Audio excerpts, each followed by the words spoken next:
Hi guys, I thought I'd show you that there's, I did the Shelee Art Bloom course, and obviously the ingredients that she uses are from Australia. I had done a pouring medium video before where I used the untinted base C paint with the triple thick polyurethane, which is great. I love it. But there are a couple of other alternatives, and there's a few artists out there who will show you some of those alternatives. But I'm going to show you one of them today. And one of them today is either you can use the Vivid Enamel from Colourarte, which is really great stuff, and the JoSonja Gloss Varnish. Combination of these two, so it would be 3 parts of Vivid Enamel to 1 part JoSonja. Or you can do the base C, untinted base C paint, obviously untinted, and JoSonja. So I'll do a little bit of each, and we'll kind of go from there. So let's start with this since this is open. And then what hopefully what I can try to do is to maybe I can do a couple of paints with you guys with both of them, and you can see the consistency of both. So I'm going to do a cup of this. I'm going to go by a tablespoon. Now, when I say part, and all artists will tell you, a part can be the measurement of anything. So let's just say I wanted to do 4 cups. I wanted a batch. It would be 1 cup of the JoSonja varnish to 3 cups of the base untinted paint, base paint. So it's parts. So it's 3 parts of the untinted to 1 part of the JoSonja. But I'm going to do it in tablespoons today, just for sake of this video. So I'm going to do 3 parts of the base C.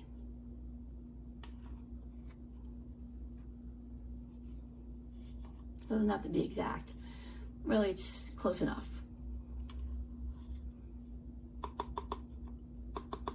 And I don't want this video to be super long, so I'm just kind of scooping it out.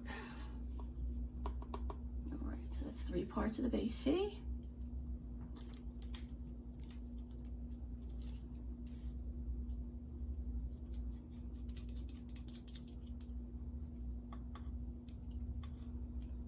I actually think I might want to double this, but maybe I'll do that later. Yes, I'll double it because then I won't have enough to show you. So I'm going to do 3 more.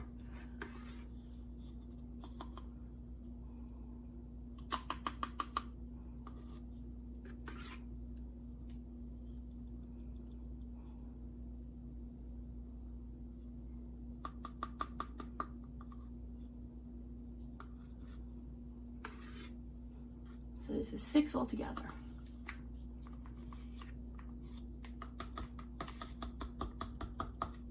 This way there's enough to show you 1 or 2 paints.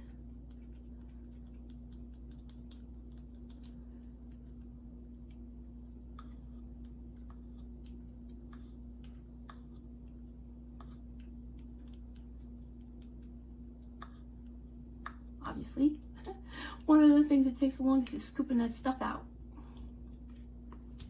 Getting it out of the spoon. All right, so then the JoSonja, I always shake things a little bit because a lot of stuff settles. I mean, you can always let it sit to get bubbles out. So now I'm going to do 2 parts of the JoSonja. 1,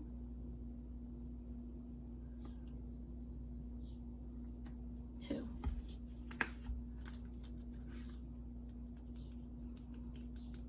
So there is a trick, or a hint, I should say, not a trick. There's a hint.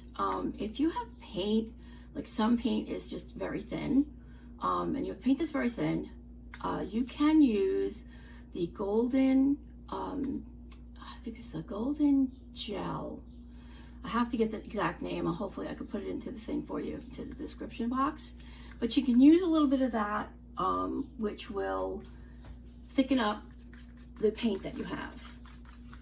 And then if you've mixed something up and the paint's really thick and you want to thin that out, you can always add a little bit more of the Jo Sonja Gloss Varnish. This feels a little bit thick to me, but it could be just right. Sometimes you just don't know. And you'll know the consistency when you're stirring. You'll get used to that and how that feels to you. Actually, that's pretty good. Leaves a little bit of a trace. I don't know if you can see that. And then it falls in. Should be a couple second trace, and then it goes back in. So that's actually not a bad consistency. I just want to put it in and stir. Okay, so this is Firefly. Gorgeous, gorgeous. Look at that. Sparkle. Oh my God, this is really beautiful. All right, so you'll take like a heaping spoon. If you want more, you can always add it. I'll probably put a little more pouring medium in here. When you first put it in, this has got, obviously it's powdered pigments and mica and whatever else is in there. So when you first put it in, just stir to incorporate, and then you can stir it quicker to definitely get everything in there and broken down. You do have to stir a little bit to make sure you got it all broken down. You don't want any little pieces or pigments to not be fully incorporated into the pouring medium. This is gorgeous. I don't know if you can see it.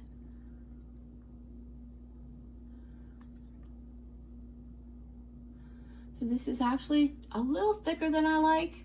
It's leaving a bigger mound. I'm just going to put just a tiny touch of the Jo Sonja into there and into my pouring medium, so the consistency can be closer to even. I mean, you could use a little bit of water. Everybody does. It's better if you use a little bit of the gloss varnish prior to using any water. I mean, water, especially when you're doing the blooms, you want to keep your consistency a certain way and everything to be pretty much even and equal. It's still a little bit, but I can fix that later. It's just a little more of a mound than I'm comfortable with. But you want your consistencies to be somewhat equal with all of your different paints and the colors that you're putting down. But it will hold your colors and it will hold your cells better. This looks like it's just a little, maybe 1.5 parts of the Jo Sonja to 3 of the Vivid Enamel. And obviously Vivid Enamel is quite thick, so it probably can go a lot longer there. It's a little bit better. You can see that. Okay. So that's one. I might just put a touch more pouring medium in here so I can kind of stretch this out just a little bit. These pigments really go a lot longer way than you think they do. God, I don't know if you can see the color shift in this. Can you see the color shift? Look at that. You kind of get like pinkish and bluish and almost a little bit of violet. Oh God, I love these colors. These are amazing. Alrighty, so that's that. We'll go to using the other one, but I'm going to do a different color for that. Clean these off. Obviously, I continue to use the same sticks until I can't use them anymore. I'm just cheap like that, or efficient. Where was the top to this? Oh, that's this. I'm losing my brain. Okay. All right, so we're going to try a different color. Excuse me. We will try Pixie Dust. That looks like a good one. All right, Pixie Dust. And we're going to use this one. So put a little of your pouring medium in. I think these are 4-ounce cups. Depending upon how much you want to make, it's probably good to not make so much that you're holding on to colors for months, they do start to break down. The paint starts to break down. It starts to get thicker. You'll see separation and sometimes chunks, and I don't know, you don't want all that. I mean, you can probably make stuff up for, I don't know, maybe a couple of weeks. Then you should probably, you know, only make enough up for a few weeks of whatever you're using. Okay, another scoop. And it stays fresh. Especially your cell activator. You want to make sure that's somewhat fresh. Okay, so I'm just going to stir this to incorporate it. Obviously, if you feel more comfortable for safety reasons, you should wear a safety mask. You wouldn't be able to hear me if I wore a safety mask right now, or a respirator. That's entirely up to you. Okay, so that's incorporated. And another one. Look at the shift in this. Now you can see the consistency in this one. This is a little bit thinner.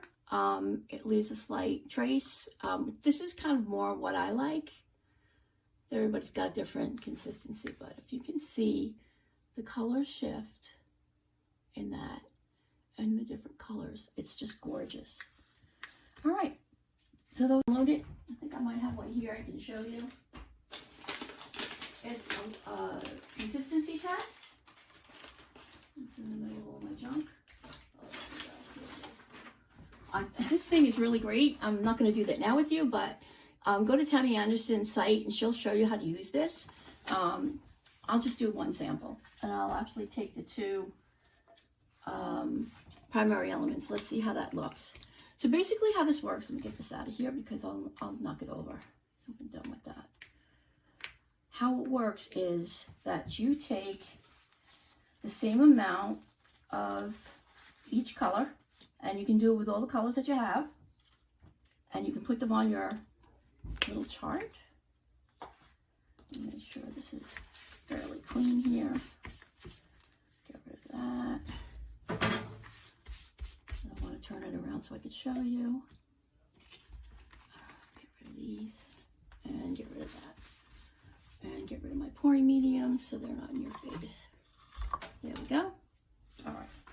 So I'm going to turn this around and I'm going to show you. So basically how this works is that you put a dot of paint, equal amounts, on your sheet of paper.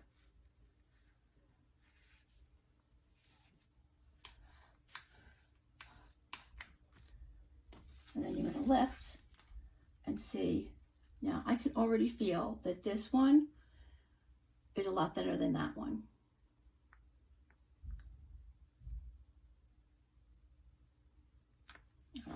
And then you lift it up and you look at the drip. You see that? The one on the right is a lot thinner than the one on the left. So now I know that the one on the left, I need to thin out that consistency because they're not going to match. It's not going to work well together. So if you want to go see, now I bet you, let's see, I'll try this. Let's try it again. And we can just, let me throw in some more of my Jo Sonja in there.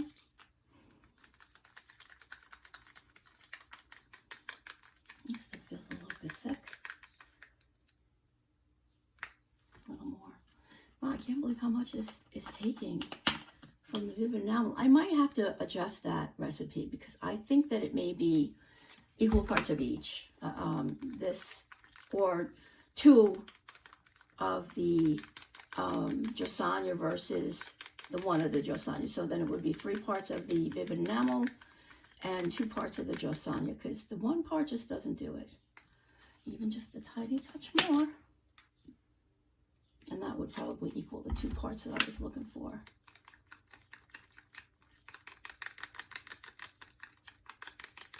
Or you can put the gel, the gloss gel into your other one and make that a little bit thicker. All right, let's try this out. Oops, missed.